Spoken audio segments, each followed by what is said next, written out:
Good morning, everyone. In the previous class, we looked into stereoisomerism and its various types like optical isomerism, geometrical isomerism, and conformational isomerism.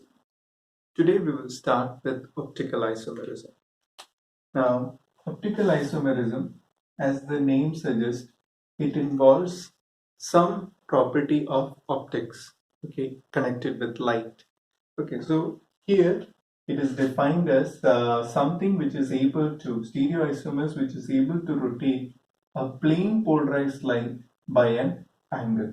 So how do you define? Now, if I ask you the term to define optical isomerism, how will you define it?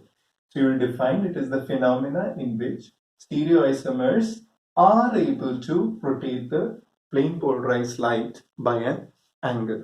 So whenever any compound, a stereoisomer, is able to rotate the plane polarized light by an angle, we say that those compounds exhibit the property of optical isomerism. This optical activity is also the same only thing is this is now a property.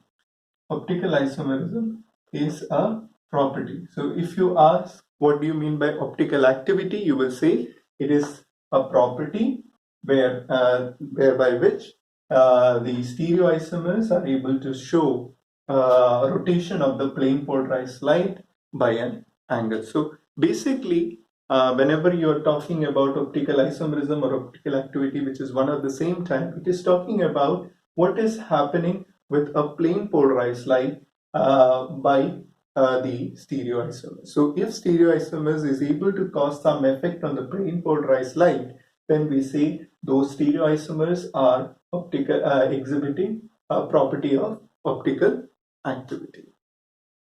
So what do you mean by, so I don't know how many of you have ever learned about plane polarized light, but I hope physics students would definitely have come across this particular terminology.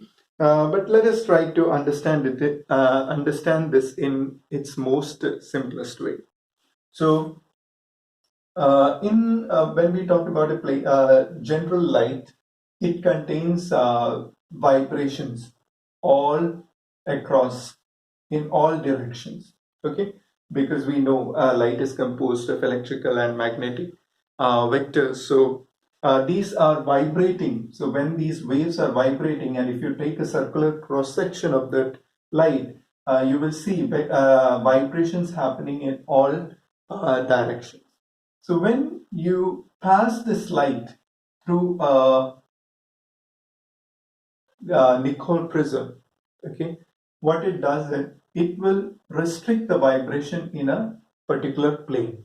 Okay, so when you do the vibrations in a particular plane, we see these as plane polarized light.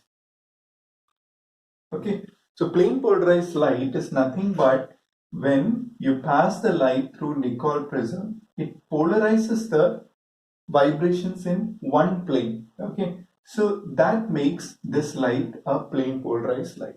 Now, when you pass this plane polarized light through a sample, it causes, if it causes some degree of rotation from its original direction of vibration, we say that this sample is optically active. Okay, so this when you pass a plane polarized light through a sample of stereoisomerism, and if you see a rotation happening either in the right direction or in the left direction. Right now I have shown the rotation happening in the right direction. So this rotation can happen also in the left direction. So whenever there is a rotation happening, then that means this particular sample through which the plane polarized light is passed is optically active. Okay, so for an optical activity to be shown, this polarized light should be rotated. Okay, otherwise if this plane polarized light passes through the sample and the vibration doesn't rotate, then that means this sample is not optically active.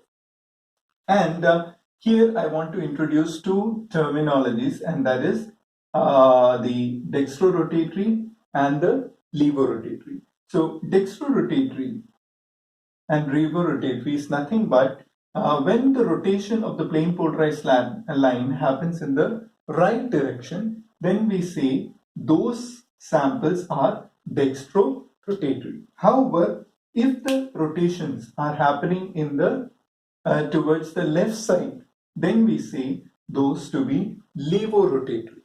Okay, so these are the two terms that you should keep in mind. Okay, and if suppose your sample is dextrorotatory, we represent them by a letter called small d, and if it is levorotatory, we represent them by a small letter L. Okay, similarly, we also represent them by a plus sign, and a levorotatory isomers can also be represented by a negative sign. Okay, so this is this particular instrument that does this investigation is called as polarimeter. So whenever you put your sample in a polarimeter, and if you see some optical activity, then those compounds are coming under the category of optical isomers. Now here I would like to introduce another property, and that is specific rotation. Specific rotation is a property that we calculate from a polarimeter. So specific rotation is nothing but equal to alpha observed divided by L into C. Now alpha observed is nothing but the degree through which the plane polarized light has been rotated. So when this plane polarized light is rotated, it will be rotated by an angle alpha. Okay, and this angle is called the alpha observed. Now L is nothing but the length of the sample tube, and the C is the concentration of the sample in the sample tube. Okay, so in this formula you have to mind an important thing in the unit section is that this alpha observed is definitely in degrees. The length is always should be put in decimeters, and concentration should always be put in grams per ml. So from this, an important property called specific rotation comes into picture, and specific rotation is very characteristic for each compound. So each compound has a characteristic specific rotation. So if you are asked to define a specific rotation, how will you define it? So specific rotation can be defined for a compound as the angle through which it is rotated when it is passed through a sample tube having dimension of 1 decimeter, and the concentration of the sample in the sample tube is 1 gram per ml. So in this way you can define specific rotation. Now moving on further, so this you understood. Now optical activity means optical isomers are those compounds which are able to show this property. Only if this property is shown, we say that whatever compound we are discussing is coming under the category of optical isomerism. Now, a note. Let us look into a note here, and which I have written down here. For a stereoisomers to exhibit optical activity, it must be chiral. So, what type of compounds are able to show optical activity is our next question.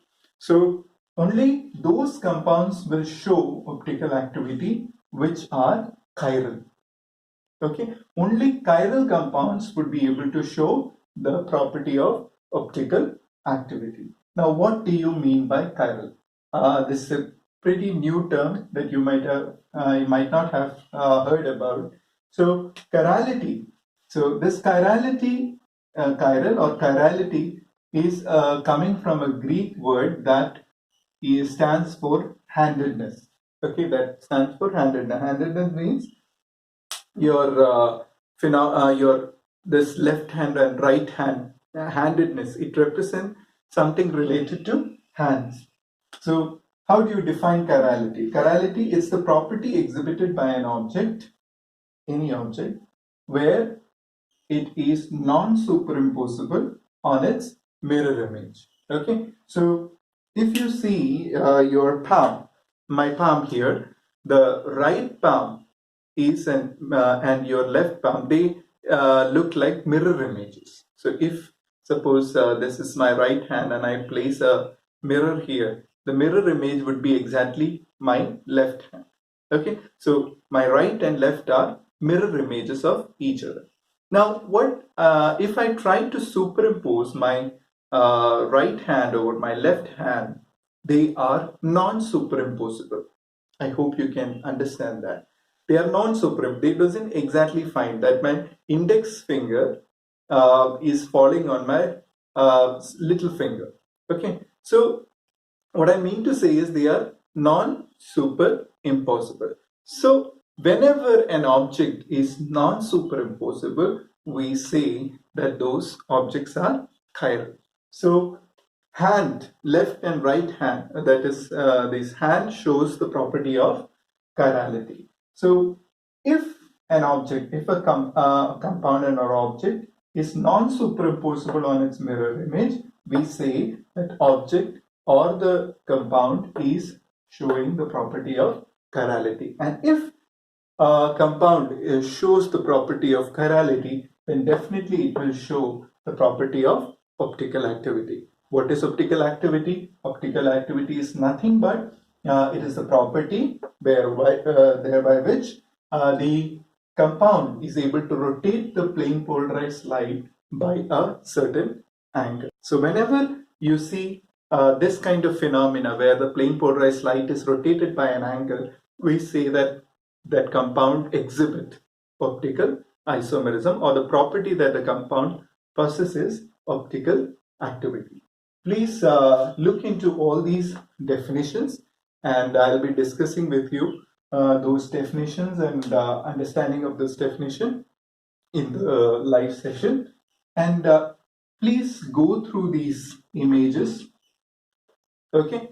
And I'll ask you whether these images are chiral or not. So please go through these images and try to make a mirror image and see whether the mirror image is superimposable on this object. So if they are superimposable, then they are not chiral. If they are not superimposable, then that means they are chiral. So please go through, try to find out an answer to them, and I'll ask them whether these images are chiral or not chiral. So thank you very much for your attention. We'll be discussing more about this particular topic in the live session. Thank you very much.